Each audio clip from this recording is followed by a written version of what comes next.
Hello বন্ধুরা, কেমন আছেন সবাই? আশা করছি সবাই অনেক ভালো আছেন। তো আমি পরেই চলে এলাম নতুন আরও একটা ব্লগ নিয়ে। সকালে সমস্ত কাজকর্ম সেরে আজকে রান্না বসিয়ে দিলাম মাটির উনুনে। আর মাটির উনুনে রান্না করতে কার কেমন লাগে জানি না, আমার খুব একটা ভালো লাগে না, খারাপও লাগে না।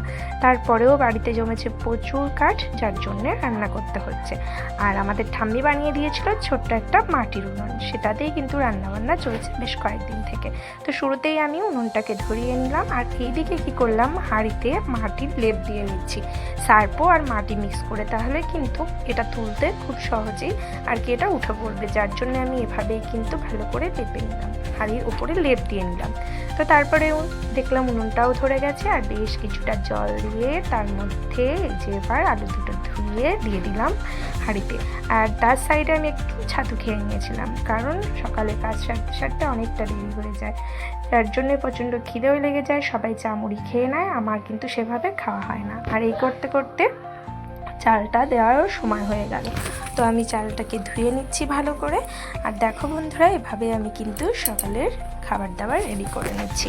আর তোমাদের শুরুতে একটা কথা বলবো, যারা আমার ভিডিও সব সময় দেখো তোমাদের জানাই অনেক অনেক ধন্যবাদ। আর যেসব বন্ধুরা নতুন দেখছো, যদি কিছু ভালো লেগে থাকে অবশ্যই চ্যানেলটিকে সাবস্ক্রাইব করে সাথে থাকা বেল আইকনটি বাজিয়ে দিয়ে পাশে থেকো। তো ভাত বসিয়ে দিয়ে দেখলাম ঘরে দুটো পটল ছিল, পটল দুটোকে সরু সরু করে কেটে নিলাম। আর ভাতটা নামিয়ে নেওয়ার পর আর তোমাদের দেখানো হয়নি। আর এইদিকে আমি কড়াইয়ের মধ্যে বেশ কিছুটা লঙ্কা আর একটু তেল আর পাঁচফোড়ন আমি গরম করে ভাজা করে নিলাম। তো সেটা সাইডে রেখে তার মধ্যে যে তেলটা ছিল তার মধ্যে পটল লম্বা লম্বা করে কেটে রাখা পটলগুলোকে দিয়ে দিলাম। আর এইদিকে দিদা নিয়ে চলে এলো কয়েকটা খারপুল শাক। তো সেই শাকটাকেও আমি ভালো করে বেছে পরিষ্কার করে নিলাম। আর দেখো বন্ধুরা, পটলটা ভেজে নিয়েছি, এবার শাকটাকেও আমি ওর মধ্যে দিয়ে দিয়েছি। পটল ভাজায় কিন্তু শুধুমাত্র নুন হলুদ দিয়েছিলাম। আর শাকটা একটু নরম হতে এর মধ্যে রসুন আর একটু কালো জিরে দিয়ে তার মধ্যে স্বাদ মতো লবণ আর দিয়ে দিলাম একটু হলুদ গুঁড়ো। তো আরও একটু ভেজে নেব। তো এরপরে আমি কি করব, দেখো বন্ধুরা, এভাবে ভেজে নিয়েছিলাম শাকটাকেও। তো শাক ভাজা পটল ভাজা কমপ্লিট। আর এখানে এই যে পটল বাটাতে দেওয়া হবে শুকনো লঙ্কা ভাজা, তার মধ্যে সামান্য একটু হলুদ গুঁড়ো, সামান্য একটু নুন, আর সঙ্গে দিয়েছিলাম কাঁচা সর্ষে, কালো সর্ষে। তো এই দিয়ে বাটা হচ্ছিল পটলটা। আর হাতে মেশিনে, সেলাই মেশিনে কাজ করতে গিয়ে হাতে একটু লেগেছিল, যার জন্য আমি মশলাটা বাটাটা করতে পারিনি, মাকে দিয়ে দিয়েছিলাম একটু বেটে দেওয়ার জন্য। আর এদিকে দুটো ডিম আমি ভেজে নিলাম পেঁয়াজ কুচি দিয়ে। আর তারপরে এই পটল বাটা ততক্ষণে হয়ে যাওয়ার পরে মা আবার সেই সঙ্গেই বেটে দিল শাকটাকে। শাকটার মধ্যেও শুকনো লঙ্কা দেওয়া হয়েছিল। আর এই যে আলু দুটো সেদ্ধ দিয়েছিলাম, তার সঙ্গে একটা টমেটোও সেদ্ধ দিয়েছিলাম।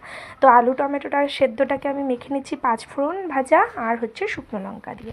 তারপরে দেখো বন্ধুরা, সকালে খাবার রেডি করে নিয়ে বসে পড়েছি খাবার জন্য। সবাইকে দিয়ে দেওয়া হবে খাবার। আর এই যে কী করেছি সেটা এক ঝলক দেখিয়ে দিচ্ছি। তো মেখেছিলাম আলু সেদ্ধ, আলু টমেটো সেদ্ধ, পাঁচফোড়ন শুকনো লঙ্কা দিয়ে, আর ছিল পটল বাটা, আর রসুন দিয়েছিল খারকুল শাক বাটা, আর ডিম ভাজা শুকনো লঙ্কা। তো ভিডিওটা কেমন লাগলো তোমাদের অবশ্যই লাইক কমেন্ট করে জানিও। আর দেখার জন্য অনেক অনেক ধন্যবাদ বন্ধুরা।